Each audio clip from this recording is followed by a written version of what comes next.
how to beat Scandidavian defense, how to understand what's going on, how to be better chess player, and how to have fun.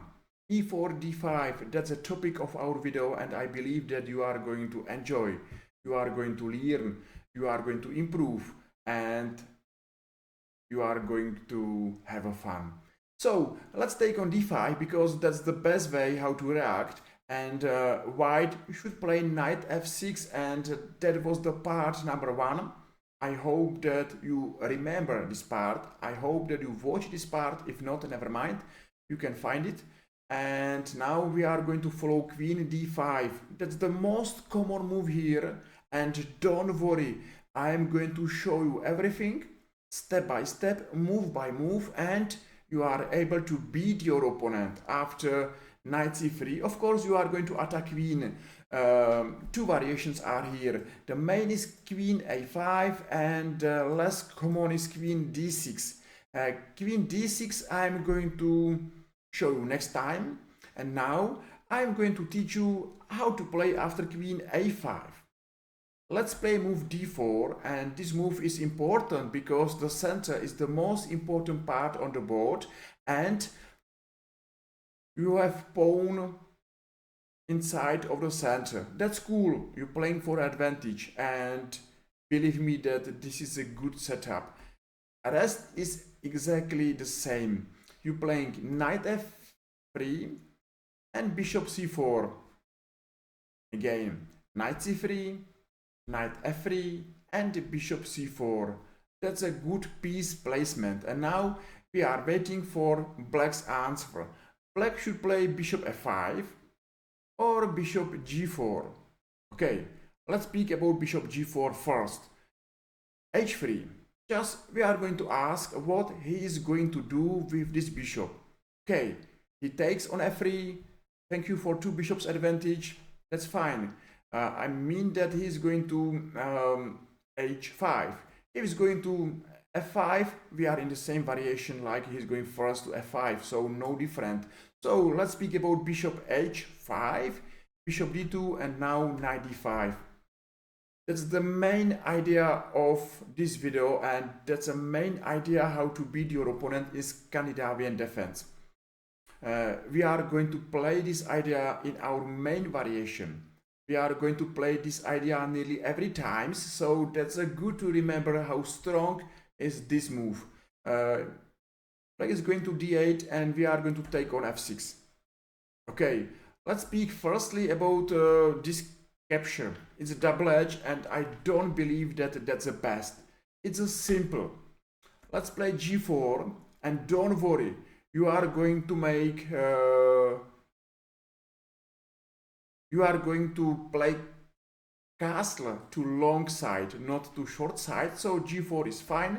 And now bishop b3, and I believe that here g5, and maybe long castle is fine here. You have advantage in the center, you have space advantage, and I believe that this position is interesting. Maybe black should take on g5. Let's play move d5 or this interesting and strong queen e5. But I believe that d5 is a super strong exchange, and bishop c3.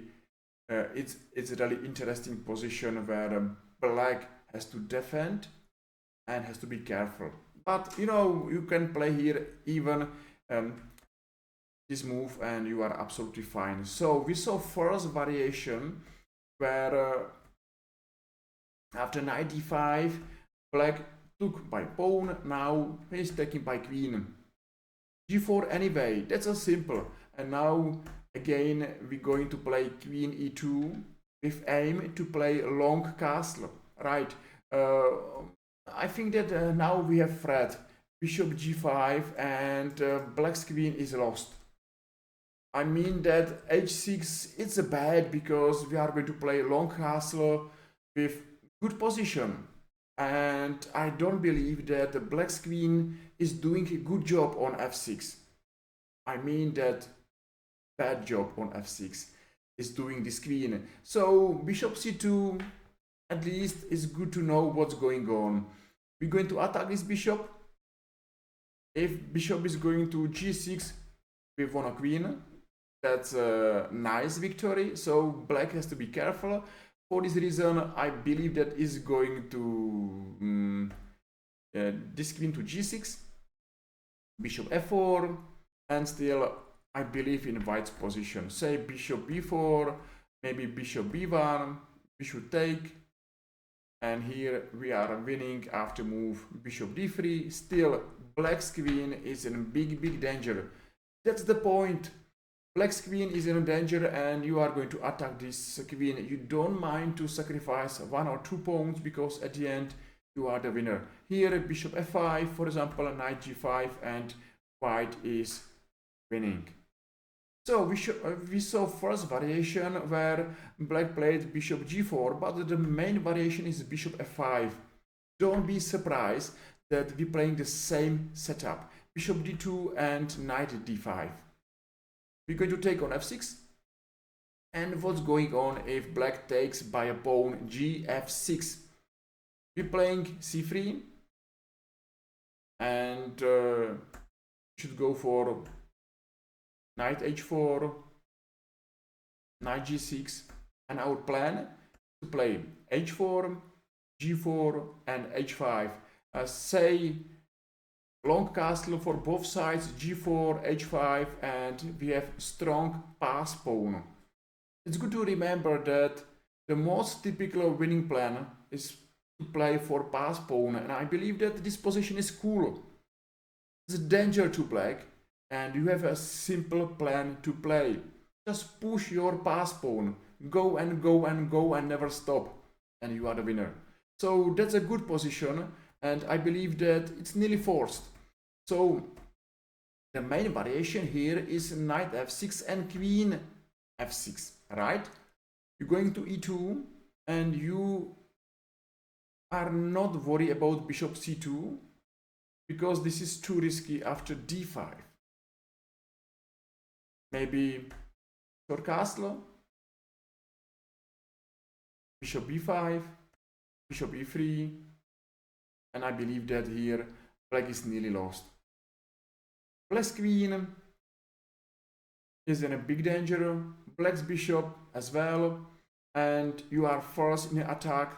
You are going to push your opponents to big difficulties, and I believe that here you are the winner. So bishop c2 is too risky, and believe me, nearly no one is going to take. So knight d7 looks okay, and here long castle. That's a cool setup. It's easy to remember. So just think about position, what's happened. We took on d5, we played knight c3, d4, knight f3, bishop c4, bishop d2, knight d5, we exchange on f6, place our white queen to e2, and long castle. It's easy, and no one is going to stop you. You're playing the same position again and again, and it's cool. Say bishop d6, maybe it's not bad. Bishop g5, a good answer, and now d5 with a strong attack. Why? Say take rook d5, and maybe bishop e7, bishop d5, with huge compensation. And still, I don't believe that black's king is going to survive in the middle of the board. It's up to you how far you're going. I believe that it's enough to understand what's going on till a long castle. Everything else is something extra, but you could remember or no, it's up to you. But I believe that it's cool. So here maybe knight b6 is the best, and here I believe that maybe bishop b3 looks okay. h6. Still we have the threat. Believe me that we have the threat bishop g5. So maybe h6, knight d5, g4, and now rook g1. We are doing well. We are attacking. We are first in attack, and I think that this position is cool. you are aggressive, and you have advantage. I believe that that's nearly enough to know what to play against e4, d5, and I believe that it's easy. It's easy because for one more time, you're taking on e5, you're going to attack queen, playing d4 because you love your pawn in the center, knight f3, bishop c4, and bishop d2. Now you're going knight d5, you're going to take, and now you're waiting for black's answer. The most common is queen f6, so you're going for a long castle, and bishop b3 or bishop g5, or it's up to you. You could play bishop d3 here, and exchange, maybe exchange,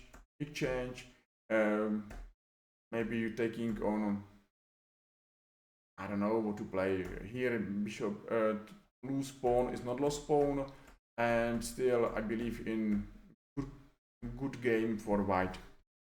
It's easy, just remember what you are doing, why you playing these moves, and I believe that makes sense to have a fun and to beat your opponent in e4 d5. What do you think about this position? What do you think about this opening? I hope that you agree that we are not worried to play Scandidavian defense. We are not worried to beat our opponent and to improve our chess. If you agree, I'm happy. And if you agree, just feel free and press like or press follow and make my day. Thank you. Bye bye.